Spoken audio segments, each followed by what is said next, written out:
Hello everyone, welcome back. This is RandoGEEK.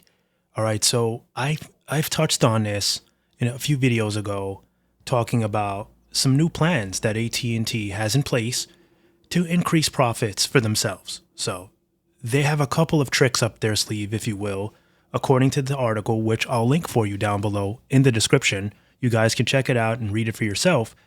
But there's people that are saying that I guess they're starting to experience this already. So I knew it was coming, and I did talk about it a few videos ago.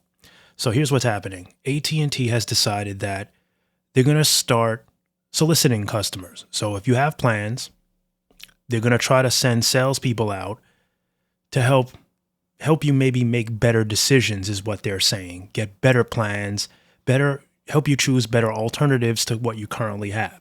So if, let's say, you're on a legacy plan, I guess, or you're not on an unlimited plan, or maybe you are on an unlimited plan, but it doesn't have certain bells and whistles that they're going to try to promise you that you can get, this is going to be the case. This is basically how they're probably going to try to angle it for you. So according to this article, we have an example here. This is a prime example of what you need to stay clear of. So one person who uses Cricket, also owned by AT&T, we know this, right? It's an MVNO, but it is actually owned by AT&T, received an AT&T salesperson at their door recently. They told the salesperson that it was very unlikely that they could beat their current plan of 4 unlimited lines at $130 a month.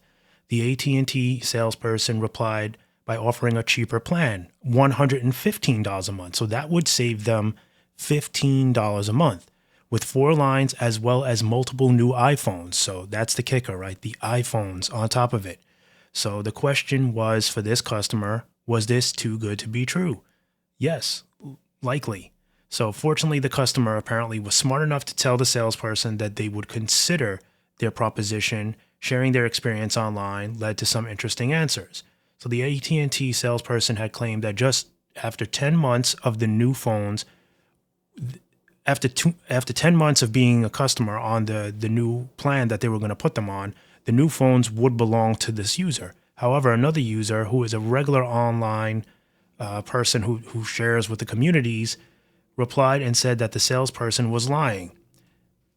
So they're saying that, of course, you would need to stay on the plan for 36 months, which we know, right? These are installments. You know how it goes.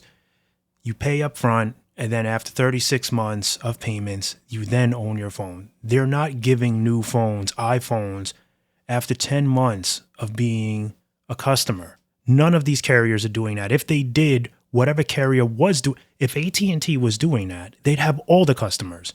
Correct me if I'm wrong. If you got promised an iPhone, in 10 months it's yours, okay? Wouldn't you jump at AT&T? Everybody would. So that's not the case. So the point is, they got caught red-haired, lying, and that was it.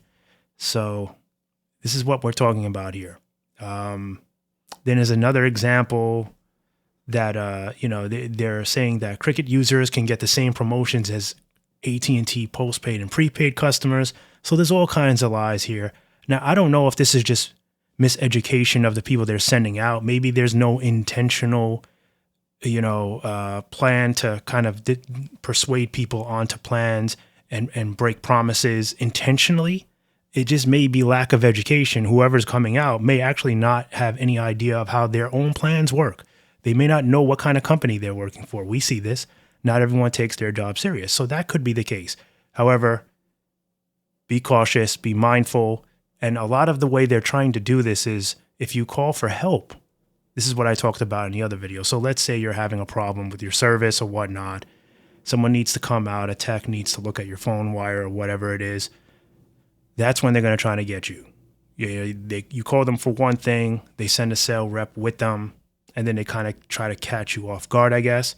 And I guess the people you got to worry about are the ones that are not smart enough to understand. Like if you get someone that's not very good with tech, not good with numbers, doesn't understand how plans work, doesn't understand that they're probably on a better deal now, they could get taken.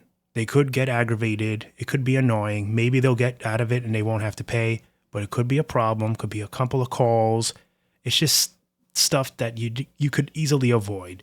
So I guess my recommendation, what I said before was if you live with people that are, susceptible to this, that might fall into this trap, you may just want to stay with them if you know a tech is coming out, just to kind of make sure that this doesn't happen. Again, they may not be sending sales reps with every tech, but it looks like they're trying to push it. This is like the second time I've read about this within less than a month. So it's definitely occurring and probably going to be reoccurring for a while because they're trying to get their numbers up. Let's face it. They're trying to get customers. They're trying to get more out of these customers, and they'll stoop to whatever tactics, they see fit. That's basically what I'm getting here. So I don't know. If you've already experienced this, feel free to share your experiences down below. Otherwise, I want to thank you guys for stopping by and watching, and we'll catch you in the next one. Bye for now.